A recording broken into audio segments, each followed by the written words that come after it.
It's no secret that China has become a major contender when it comes to spaceflight. In the past 20 years, the China National Space Agency, CNSA, has accomplished some historic firsts. This includes sending astronauts to space, deploying 3 space stations, as part of the Tiangong program, developing heavy launch vehicles, like the Long March 5, and sending robotic explorers to the far side of the Moon and Mars. Looking ahead to the next decade and beyond, China is planning on taking even bolder steps to develop its space program. Among the many proposals the country's leaders are considering for its latest 5-year plan, one involved creating an ultra-large spacecraft spanning kilometers. Having this spacecraft in low Earth orbit, LEO, would be a game-changer for China, allowing for long-duration missions and the utilization of space resources.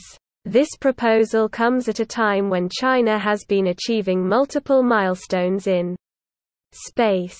Earlier this year, China became the second nation in the world to successfully land a rover on the surface of Mars and the first to land a mission that consisted of an orbiter, lander, and rover. 2 years ago, China became the first nation to land a robotic mission on the far side of the Moon. This ambitious proposal was one of 10 submitted by the National Natural Science Foundation of China at a meeting in Beijing earlier this month. Each of these projects has been awarded $2.30 million, the equivalent of 15 million yen, in funding to further research and development. One of the project's main goals will reportedly be to find ways to keep the spacecraft's mass down while ensuring they are structurally sound enough to launch to orbit.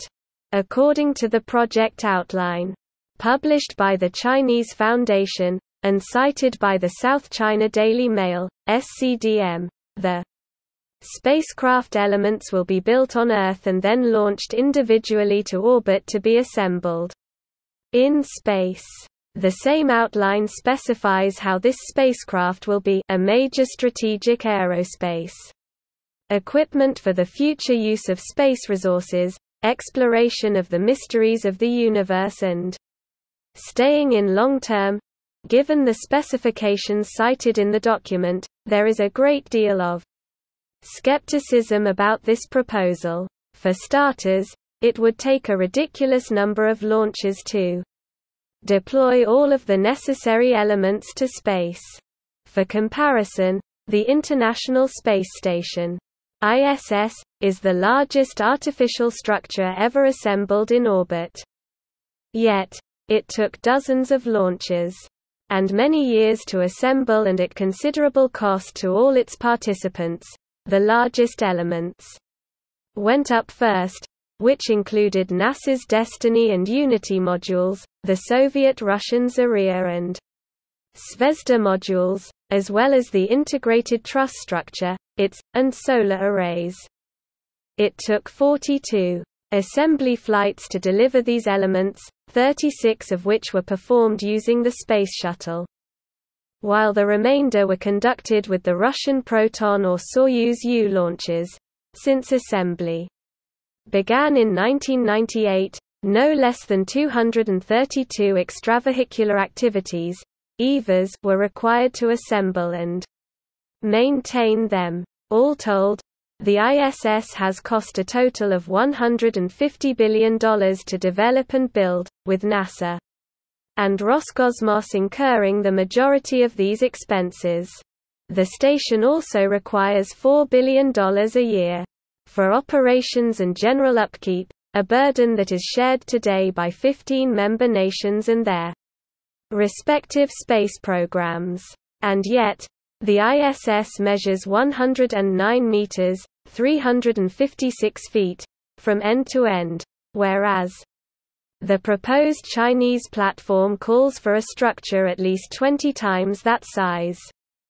Based on the roughest of estimates, it would be safe to say that a spacecraft spanning kilometers, aka more than one, would cost upwards of $3 trillion, or close to 20 trillion yen. However, as part of China's 14th five-year plan, 2021–25, the plan appears to be aimed at merely studying the in-orbit assembly of an extra-large spacecraft. Do we dare hope that the words ultra-large spacecraft are an allusion to a space elevator in this context? It's not the most far-fetched assumption, given that space elevators have come back into vogue in recent years.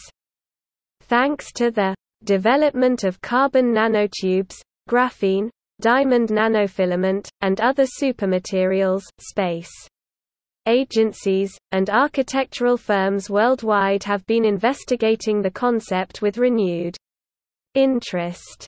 During China's 6th annual National Space Day, aka Aerospace Industry Achievement Exhibition, there were indications that the country is interested in pursuing a Starship-like spacecraft and spaceplanes.